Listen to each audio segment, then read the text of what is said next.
राम राम. अबीज होममध्ये आपले खूप खूप स्वागत आहे.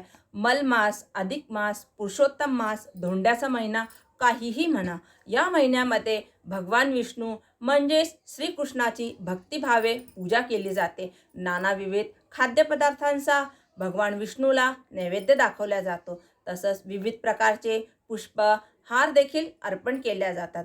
तसंच विविध प्रकारच्या वाती बनवून देखील देवाला लावल्या जातात. त्यानंतर यामध्ये अधिक मासाची पोथी असते, ती देखील वाचन केली जाते.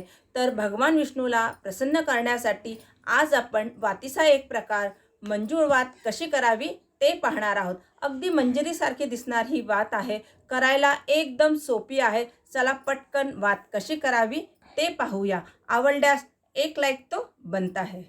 चॅनलवर नवीन असणार तर चॅनलला सबस्क्राईब केल्यानंतर बेल आयकन दाबायला विसरू नका, म्हणजे येणाऱ्या व्हिडिओजचे नवीन नोटिफिकेशन सगळ्यात आधी आपल्याला मिळतील. त्यासाठी इथे मी सरक्यांचा कापूस निवडून पिंजून घेतलेला आहे. दूध आणि आपल्याला लागणार आहे फुलवाती. तर आपल्याला 11 फुलवाती लागतील. आता आपल्याला फुलवाती बऱ्याच जणांना येत असतील, पण ज्यांना नाही येत असतील त्यांना मी एक फुलवात बनवून दाखवते. हे बघा, थोडासा कापूस घ्यायचा, अशा प्रकारे मोकळा करून घ्यायचा आणि हे जे एक बोट आहे हे अशा प्रकारे मध्यभागी ठेवायचं आणि त्याला अशा प्रकारे चारी पदर एकत्र करायचे.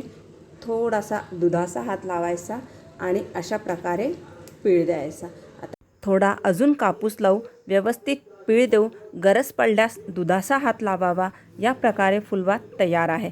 अशा आपल्याला 11 फुलवाती तयार करून घ्यायच्या आहे आणि या 11 फुलवाती तयार करून घेतल्या आहे. आणि ह्या 11 फुलवाती तयार करून घेतल्यानंतर सुरुवात करायची मंजूळ वात बनवायला. आता बघूया मंजूळ वात कशी बनवायची.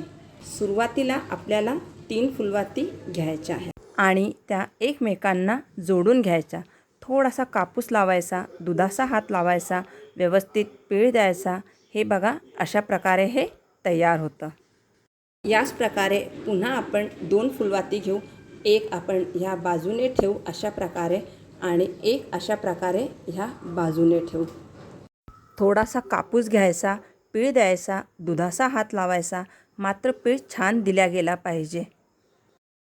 गरज पडल्यास थोडासा कापूस लावून त्याला दुधाचा हात लावून वात एकसारखी करावी. या प्रकारे एक एक फुलवात जोडत जायची.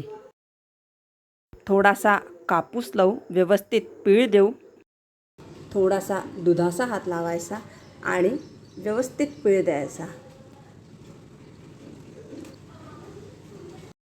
पुन्हा 2 वाती लावू, थोडासा कापूस घ्यायचा, पीळ द्यायचा, थोडासा दुधाचा हात लावायचा आणि पुन्हा व्यवस्थित पीळ द्यायचा. पुन्हा या ज्या 2 वाती आहे ह्याच प्रकारे आपण ह्यासुद्धा लावून घेऊ. असा कापूस घेऊ आणि व्यवस्थित पीळ देऊ. या प्रकारे छोटासा कापसाचा तुकडा घ्यायचा आणि व्यवस्थित घट्ट पीळ द्यायचा, म्हणजे वात पक्की होते. आता या पण अशाच प्रकारे लावून घेऊ. या प्रकारे हा छोटासा कापसाचा तुकडा घ्यायचा, तो गोल फिरवायचा, दुधाचा हात लावायचा आणि थोडासा कापसाचा तुकडा घेऊन वात घट्ट पीळ देऊन वात पक्की करायची. या प्रकारे आपली मंजूळ वात बनून तयार होईल. 11 फुलवातींची एक याप्रमाणे जर 3 मंजूळ वाती जर तुम्ही बनवल्या, त्या भगवान श्रीहरी विष्णू पुढे लावल्या तर 33 वाती लावल्याचं पुण्य तुमच्या पदरात पडते असं सांगितले आहे. तर मंजूळ वात भिजवण्यासाठी मी इथे साजूक तूप घेतलेलं आहे. हे आपण गरम करून घेणार आहोत. तर या अधिक मासामध्ये मंजूळ वात नक्की बनवा आणि भगवान श्रीहरी विष्णूंपुढे नक्की लावा. वात लावताना हळद कुंकू लावून पूजा करायची, त्यानंतर तुपात भिजवायची आणि मग प्रज्वलित करायची. अशा पद्धतीने ही वात लावायची आहे. हे बघा, हे खाली ठेवायचं आणि वातीचे टोक प्रज्वलित करायचे आहे आणि भगवान श्री हरी विष्णू यांना ओवाळायची आहे. तर या अधिक मासामध्ये मंजूळ वात नक्की बनवा. तर आहे ना, एकदम सोपी पद्धत. 3 फुलवाती खाली लावायच्या, त्यावरती 2 फुलवाती थोडासा कापूस घेऊन घट्ट पीळ देत जायचा, म्हणजे फुलवात छान पक्की होते आणि अशा प्रकारे आपली मंजूळ वात बनून तयार होते.